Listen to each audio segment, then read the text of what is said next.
ఓ లోడొచ్చు వాళ్ళు గెలవచ్చు, ఎవరికి శాశ్వతం కాదు. మళ్ళా డబల్ స్పీడ్తో మేము అధికారంలోకి వస్తాం.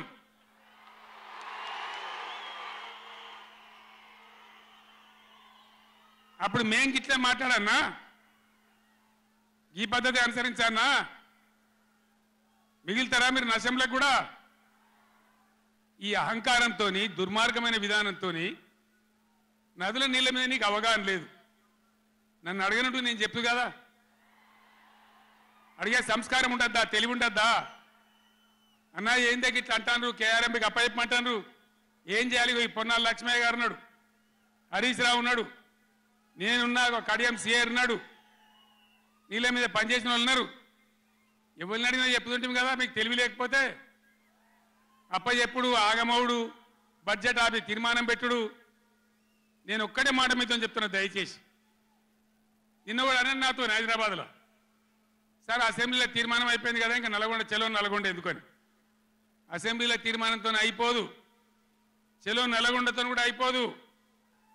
దయచేసి ఎప్పటికప్పుడు కృష్ణా నదిలో బ్రిజేష్ ట్రిబ్యునల్లో మన వాటా తేలే వరకు, న్యాయమైన వాటా తేలే వరకు, మన నీళ్ళ హక్కులు మనకు దక్కే వరకు ప్రతి సందర్భంలో ఈ 5 జిల్లాల ప్రజలు, కృష్ణా పరివాహక ప్రాంతంలో ఉన్న 5 జిల్లాల ప్రజలు ఎప్పటికప్పుడు మనం పోరాడడానికి సిద్ధంగా ఉండాలి.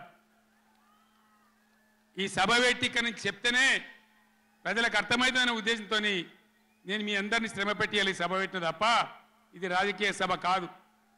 ఇలా ఏ ఎలక్షన్ లేదు, పార్లమెంట్ ఎలక్షన్ కూడా ఇంకా 2 నెలలకు 3 నెలలకు ఉన్నది, ఇప్పటికిప్పుడేం లేదు. నేను ఇలా వచ్చింది రాజకీయాల కోసం కాదు. కాబట్టి దయచేసి మీ అందరిని కోరేది, ప్రజలు ఎప్పటివరకు అయితే మన హక్కుల మీద న్యాయమైన పోరాటాలకు సిద్ధంగా లేకపోతే బొండిగా విసికెత్తారు తప్ప మనకు న్యాయం జరగదు. అందుకని మీ అందరినీ కూడా ఇలా సభలో ఉన్న వాళ్ళను, టీవీలో నా ఉపన్యాసం వింటున్న వాళ్ళను మీకు దండం పెట్టి నేను చెప్తా ఉన్నా, నేను మీ బిడ్డను. 15 ఏళ్ళు పోరాడి సాగు నోట్ల తలకాయ పెట్టి చివరికి సాగు దాకా పోయి ఈ తెలంగాణ తెచ్చింది నేను.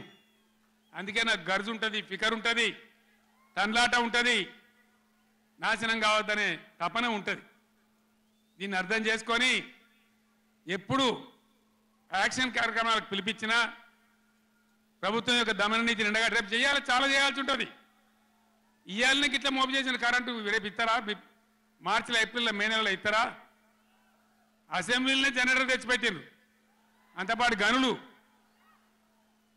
ఎన్నోసార్లు నేను చెప్పిన అసెంబ్లీలో మీరు విన్నారు.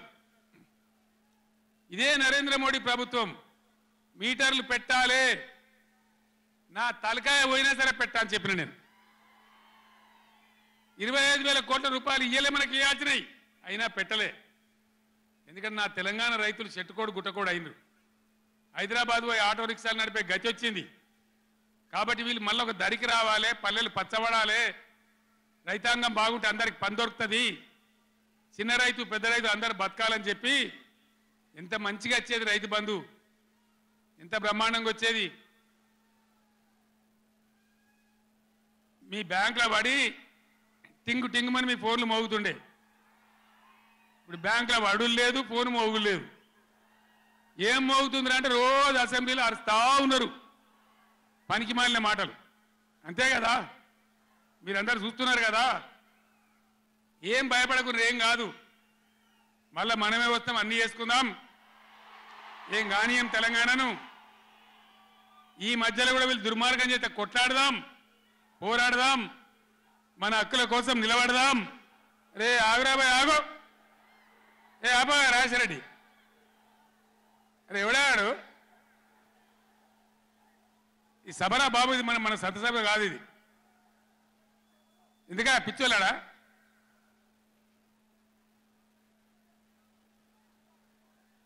నేను మీ అందరికి ఒకటే మాట చెప్తా ఉన్నా, మాకు అధికారం రావాలి, ఎన్ని అబద్ధాలైనా చెప్పుదాం, ఇష్టం నోటికి వచ్చింది చెప్పింది. ఇలా కొత్తగా మొదలుపెట్టిన దుకాణం కూడా కొత్తగా నేను ఇంతకుముందు చూసిన పేపర్లలో, సోషల్ మీడియాలో చూసిన నేను. వరికి పంటలకు కనీస మద్దతు ధర వస్తే వాళ్ళు చెప్పిన 500 బోనస్ ఇయ్యారట. అంటే ఏమన్నట్టు ఎందుకు చెప్పిన మరి అన్నాడు మద్దతు ధర రాలేదా కేసీఆర్ గవర్నమెంట్ అప్పుడు వడ్లని కొనలేదా డబ్బులు బ్యాంకులో వల్లేదా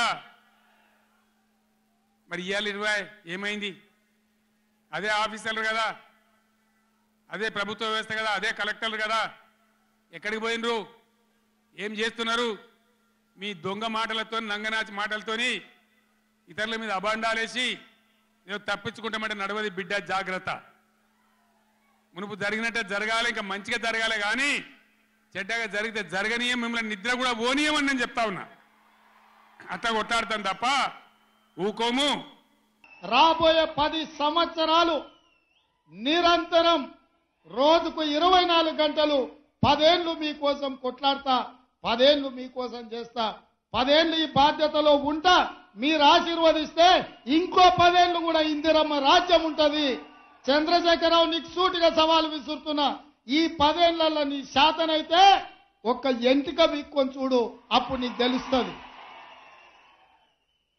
ఆయన ఎంబడే అధికారంలోకి వస్తా అంటుండు రాబిడ్డ ఎట్లొస్తావు ఉంటా నేనే కదా ఏడుకోతా ఈయనే ఉంటా నీ సంగతి ఏందో చూస్తా కాబట్టి మిత్రులారా ఆయనకు శాసనసభలకు రావడానికి అయితలేదు కానీ నల్లగొండకు పోయింది అందుకే ఇవాళ అట్లాంటి మాటల మాయలో పడకండి 10 ఏళ్ళు ఆయన కుర్చీలో ఉండి తెలంగాణకు రావాల్సిన నీళ్లు తీసుకురాలే కట్టాల్సిన ప్రాజెక్టులు కట్టలే 10 ఏళ్ళు చేయలేని పని 60 రోజుల్లో అన్ని సమస్యలు పరిష్కరించుకుంటూ ముందుకెళ్తున్నాం ఇవాళకి 69 రోజులు అయింది ఏం చేయలేదు అప్పుడే ఈ ప్రభుత్వం అని ఇవాళ మమ్మల్ని శాపనార్థాలు పెడుతున్నాడు మీరు ఆలోచన చేయండి 3665 రోజులు ఉన్న చంద్రశేఖరరావు కృష్ణానది జలాలలో ఆంధ్రప్రదేశ్కు 512 టీఎంసీ నీళ్లను కేటాయించి తెలంగాణకు రావాల్సిన హక్కులను తాకట్టు పెట్టి 299 టీఎంసీలు ఈ 10 సంవత్సరాలు శాశ్వతంగా వాళ్లకు రాసిచ్చిండు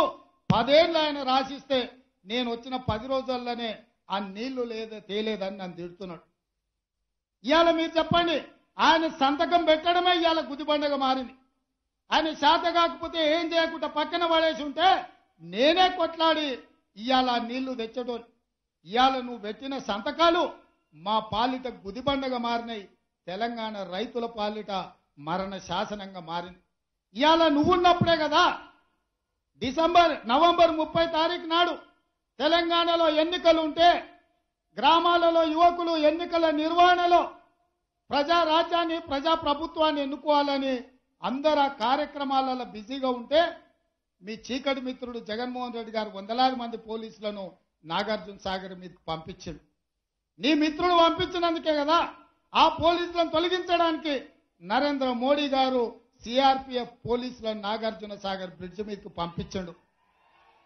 జగన్మోహన్ రెడ్డి ఆక్రమించుకోకపోయినుంటే నరేంద్ర మోడీ సిఆర్పిఎఫ్ బలగాలను అక్కడికి పంపిండేవాడు కాదు ఆ రోజు నుంచి ఈ రోజు వరకు సిఆర్పిఎఫ్ బలగాలు అక్కడ ఉన్నాయంటే 30 తారీఖు నాడు తెలంగాణ సెంటిమెంట్ తో ఎన్నికలలో నెగ్గాలని ఆంధ్ర వాళ్ళు నాగార్జున సాగర్ ఆక్రమించుకున్నారని పెడపొప్పలు పెట్టి ప్రజల్ని తప్పుదారి పట్టించి తెలంగాణ సెంటిమెంట్ తోని ఎన్నికల్లో నెగ్గాలని నువ్వు కుట్ర చేస్తే ఈ తెలంగాణ సమాజం తిప్పికొట్టి నిన్ను పొందబెట్టిండ్రు ఇవాళ అడ్డ మీద కొట్లాడితే కుదరదు ఇవాళ చట్టసభలలో మాట్లాడాలి చట్టసభలలో తీర్మానాలు చేయాలి కేంద్ర ప్రభుత్వాన్ని మెడలు వంచి మన సమస్యలు పరిష్కరించుకోవాలి అందుకోసం శాసనసభలో తీర్మానం పెడితే మీరు రారు ఇవాళ ఢిల్లీతో కొట్లాడదామంటే మీరు ఇంట్లో నుంచి కదలరు అందుకే మిత్రులారా ఇవాళ ఏ దారి లేక మళ్ళీ నీళ్ళ దారి పట్టిండు ఎందుకంటే ఏ సెంటిమెంట్ ఆయన దగ్గర లేదు